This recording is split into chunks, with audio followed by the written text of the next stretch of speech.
बेवफा निकली इंदौर वाली सोनम, हनीमून पर पति की हत्या और 17 दिन बाद खुद बताई खौफनाक साजिश की कहानी। 11 मई 2025 का दिन इंदौर के राजा रघुवंशी और सोनम के परिवारों के लिए खुशियों भरा था। शादी की शहनाइयां गूंज रही थीं और सोशल मीडिया पर उनकी हल्दी मेहंदी से लेकर फेरों तक की तस्वीरें छाई हुई थीं। हर कोई इस नए जोड़े को देखकर यही कहता था, कितनी परफेक्ट जोड़ी है। शादी के ठीक 9 दिन बाद 20 मई को राजा और सोनम अपने सपनों के हनीमून के लिए मेघालय रवाना हुए। ये किसी को नहीं पता था कि यह हनीमून एक खूनी साजिश का हिस्सा बनने वाला है। महज 11 दिन बाद पति राजा की लाश एक सुनसान झरने के नीचे मिलेगी और पत्नी सोनम लापता हो जाएगी। ये कहानी है प्यार, धोखे और एक ऐसी खूनी साजिश की जिसने इंदौर के एक परिवार को तबाह कर दिया। राजा और सोनम का हनीमून 20 मई को शिलांग पहुंचने के साथ शुरू हुआ। मेघालय का सुहावना मौसम और पहाड़ों की शांति, सब कुछ एक नए विवाहित जोड़े के लिए बिल्कुल उपयुक्त लग रहा था। राजा के परिजन नियमित रूप से फोन पर उनसे बात करते थे और उनके हनीमून के अनुभव सुनते थे। सब कुछ सामान्य लग रहा था, लेकिन पर्दे के पीछे कुछ और ही पक रहा था। 22 मई को दोनों ने नोंगरियाट गांव के एक होमस्टे में चेक इन किया। यह गांव अपनी प्राकृतिक सुंदरता और शांत माहौल के लिए जाना जाता है, लेकिन उसी रात कुछ ऐसा हुआ जिसने आने वाले तूफान की नींव रख दी। अगले दिन सुबह 6 बजे राजा और सोनम होमस्टे से चुपचाप निकल गए। ये होमस्टे से उनकी आखिरी वैध लोकेशन थी, जिसके बाद वे एक ऐसी जगह जाने वाले थे जहां से राजा कभी वापस नहीं लौटता। 23 मई को सोनम ने राजा की मां को आखिरी बार फोन किया। उसकी आवाज सामान्य लग रही थी। उसने बताया, मां, हम लोग जंगल में ट्रैकिंग कर रहे हैं, झरना देखने जा रहे हैं। इसके बाद दोनों के मोबाइल फोन बंद हो गए। कुछ घंटों तक जब उनसे संपर्क नहीं हो पाया तो राजा के परिवार में घबराहट फैल गई। उन्होंने तुरंत पुलिस से संपर्क किया और राजा सोनम की खोजबीन शुरू हुई। पुलिस ने अपने स्तर पर पूरी कोशिश की, लेकिन घने जंगलों और पहाड़ी इलाकों में किसी भी तरह का सुराग मिलना मुश्किल था। अगले कुछ दिन राजा के परिवार के लिए किसी बुरे सपने से कम नहीं थे। हर बीतता पल उम्मीदों को तोड़ रहा था। मेघालय पुलिस और इंदौर पुलिस दोनों ही इस मामले में सक्रिय थीं, लेकिन सोनम और राजा का कोई पता नहीं चल पा रहा था। जंगल की गहराइयों में एक अनजान झरने के पास किसी को भी उनके होने की उम्मीद नहीं थी। फिर 2 जून 2025 को, यानी उनके लापता होने के ठीक 10 दिन बाद, मेघालय की एक गहरी खाई में एक युवक की लाश मिली। लाश बुरी तरह से सड़ चुकी थी और चेहरा पहचानना मुश्किल था। शरीर सूज चुका था, जो दिखाता था कि वो काफी समय से पानी में थी। लेकिन एक चीज थी जो पहचान की पुष्टि कर सकती थी, उसकी कलाई पर गुदा हुआ एक टैटू। सोनम और राजा, ये टैटू राजा की पहचान बन गया। राजा रघुवंशी अब इस दुनिया में नहीं था। शुरुआती जांच में इसे एक दुर्घटना माना जा रहा था, क्योंकि अक्सर पर्यटक ट्रैकिंग के दौरान ऐसे हादसों का शिकार हो जाते हैं। लेकिन पुलिस को राजा के शरीर पर मौजूद कुछ अजीब निशान और घटनास्थल पर मिले कुछ सुरागों से संदेह हुआ। ये कोई सामान्य दुर्घटना नहीं लग रही थी, कुछ और था जो पुलिस को परेशान कर रहा था। राजा की लाश मिलने के बाद भी सोनम का कोई पता नहीं था। 17 दिन बीत चुके थे और सोनम लापता थी। सोशल मीडिया, न्यूज़ चैनल और आम लोग सभी इस रहस्यमय मामले को लेकर हैरान थे। हर तरफ यही सवाल था, सोनम कहाँ है? क्या वो भी हादसे का शिकार हो गई या कुछ और हुआ है? तभी 9 जून की सुबह 3 बजे एक फोन कॉल ने सबको झकझोर दिया। सोनम गाजीपुर, उत्तर प्रदेश के एक ढाबे पर बैठी थी। उसने खुद अपने भाई को वीडियो कॉल कर बताया, मैं ठीक हूँ, मुझे लेने आओ, बहुत कुछ बताना है। ये खबर सुनते ही इंदौर और मेघालय पुलिस हरकत में आ गई। सोनम को तुरंत हिरासत में लिया गया। वो शांत थी, उसकी सांसें सामान्य चल रही थीं, लेकिन उसकी आंखों में वो भाव नहीं थे जो एक पति की मौत के बाद एक नई विधवा में दिखाई देते हैं। उसकी ये शांति ही पुलिस के लिए सबसे बड़ा सवाल बन गई।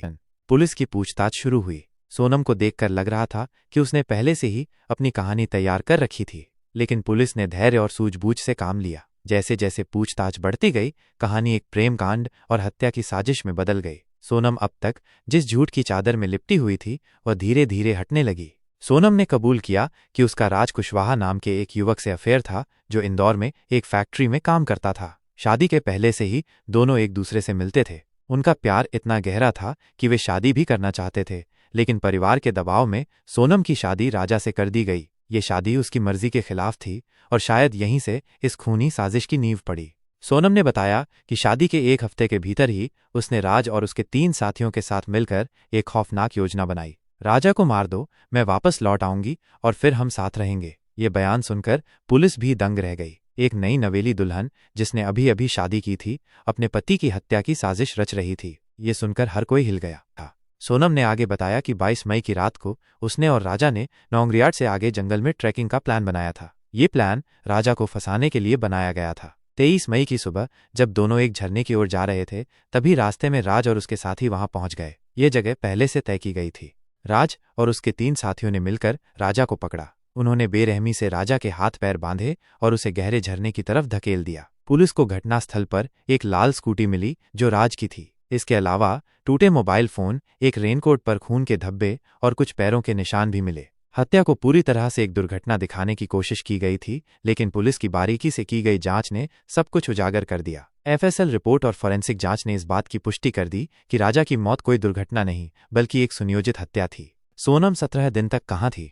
हत्या के बाद सोनम मौके से गायब हो गई। उसने अपने मोबाइल फोन बंद कर दिए, अपने बाल छोटे कर लिए और कपड़े बदल लिए ताकि कोई उसे पहचान न सके। वो पुलिस की नज़रों से बचने के लिए लगातार अपनी जगह बदल रही थी। कुछ दिन असम में रही, फिर बिहार होते हुए उत्तर प्रदेश के गाजीपुर पहुंची। यह सब उसने राज और उसके साथियों की मदद से किया था। गाजीपुर में एक ढाबे पर रुकने के दौरान सीसीटीवी फुटेज में उसकी पहचान हुई। वहीं से उसने खुद अपने भाई को फोन किया। शायद उसे लगा कि अब बच पाना मुश्किल है या फिर उसका छिपा हुआ डर बाहर आ रहा था। जब पुलिस ने सोनम से पूछा कि वो 17 दिन तक कहाँ थी, तो उसने कहा, मैं डर गई थी, मुझे नहीं पता था कि अब क्या होगा, बस भाग गई थी। लेकिन पुलिस मानती है कि ये भी उसकी स्क्रिप्ट का एक हिस्सा हो सकता है।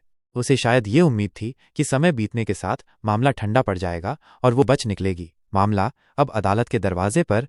इस सनसनीखेज मामले में पुलिस ने तेजी से कार्रवाई की। सोनम के बयान के आधार पर पुलिस ने राज कुशवाहा सहित 3 अन्य आरोपियों को गिरफ्तार कर लिया है। इन सभी पर हत्या और साजिश रचने का आरोप है। सोनम को फिलहाल महिला सुरक्षा केंद्र में रखा गया है और उसका विस्तृत बयान दर्ज किया जा चुका है। इस मामले में अब कई महत्वपूर्ण सबूत पुलिस के हाथ लग चुके हैं। FSL, forensic science lab report, झरने से मिली लाश की फोरेंसिक जांच और घटनास्थल से मिले सीसीटीवी फुटेज व कॉल रिकॉर्डिंग अब सभी सबूतों के तौर पर अदालत में पेश किए जाएंगे। इन सबूतों से ये साफ हो गया है कि ये एक सुनियोजित हत्या थी, जिसमें सोनम और उसके प्रेमी राज ने मिलकर राजा को मौत के घाट उतार दिया था। इस घटना ने 2 परिवारों को तबाह कर दिया। राजा की मां संगीता रघुवंशी का दर्द शब्दों में बयां करना मुश्किल है। उन्होंने टूटते हुए कहा, बेटा हमारा चला गया, लेकिन अब बेटी जैसी बहू भी गई, क्या बोलें। राजा के परिवार के लिए यह एक गहरा सदमा था। उन्होंने जिस बहू को इतने प्यार से घर में लाया था, वही उनके बेटे की कातिल निकली। सोनम के घरवालों का भी यही हाल है। उन्हें विश्वास नहीं हो रहा कि उनकी बेटी ऐसा कुछ कर सकती है। उन्होंने कहा, हमें नहीं पता था कि वो क्या कर रही है, हमें सब झूठ बताया गया था। दोनों परिवार अब इस दर्द से गुजर रहे हैं जिसे शायद कभी भुलाया नहीं जा सकेगा। जैसे ही इस केस की असलियत सामने आई, सोशल मीडिया पर तूफान आ गया। बेशर्म सोनम, #सोनम बेवफा हाई जैसे हैशटैग ट्रेंड करने लगे। लोग इस केस को किसी बॉलीवुड थ्रिलर से कम नहीं बता रहे थे। मीम्स वायरल हो रहे थे जिनमें सोनम के धोखे पर कटाक्ष किया जा रहा था। हनीमून नहीं, हत्या यात्रा थी। सोनम ने किया प्यार और फिर वार। प्यार के नाम पर इतना बड़ा धोखा, शर्मनाक। ये घटना लोगों के दिलों में उतर गई और हर कोई इस कहानी के अगले मोड़ का इंतजार कर रहा है। ये कहानी अभी खत्म नहीं हुई है। अब सवाल है, क्या सोनम को आजीवन कारावास मिलेगा या उसे फांसी की सजा हो सकती है? क्या राज कुशवाहा ही इस पूरे मामले का असली मास्टरमाइंड है या कोई और भी इस साजिश में शामिल था? क्या ये हत्या सिर्फ प्यार के लिए थी या इसमें पैसों का भी कोई लेन देन शामिल था? सोनम 17 दिन तक किन किन लोगों के संपर्क में थी और उन दिनों में उसने क्या क्या किया? जवाब अभी आने बाकी हैं। अदालत में सुनवाई होगी, सबूत पेश किए जाएंगे और फिर फैसला सुनाया जाएगा। लेकिन एक बात साफ है, ये कहानी प्यार, धोखे और खून से लिखी गई है, जिसने रिश्तों की पवित्रता पर सवाल खड़े कर दिए हैं। यह कोई फिल्म नहीं थी, न उपन्यास। ये असल जिंदगी की कहानी है, जहां एक नई नवेली दुल्हन हनीमून पर गई और वापस लौटी एक कातिल कहानी बनकर। ये मामला हमें ये सोचने पर मजबूर करता है कि कैसे कुछ लोग अपने स्वार्थ के लिए किसी भी हद तक गिर सकते हैं। क्या आपको लगता है कि सोनम ने जो किया उसके लिए उसे कितनी कड़ी सजा मिलनी चाहिए?